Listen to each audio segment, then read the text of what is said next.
Have I looked fat this whole time? I am super excited. I have one of my very dear friends and business partners, Amy Storch with Sell State Coastal Realty. And today I'm gonna give her a little love. We've been doing business together for a little bit over 7 years, and we've done over 150 transactions together. You sell real estate. You own how many Airbnbs? 7 homes. So you practice what you preach with your investors, and you're buying commercial real estate and renting it back to yourself.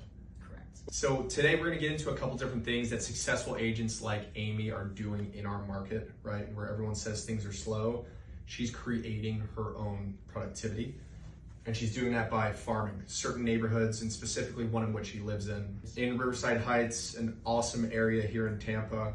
So tell me a little bit about what you're doing. What is farming? What we're doing is going back to basics. We are sending out postcards, we are hammering the pavement and just getting in front of people, really getting to know our neighbors, just letting them know that we're there and we're there to help them. We also just moved our brokerage over. We just had an opportunity there, and we were able to buy the building about 8 blocks from our home, and so now I have a nice short commute to the office.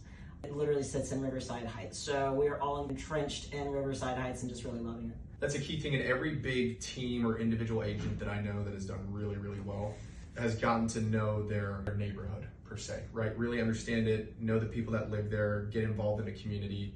And one thing that we all fall victim to as successful business owners, we do these things in the beginning to make ourselves successful, and then we stop doing them, right? Because we got the business we wanted.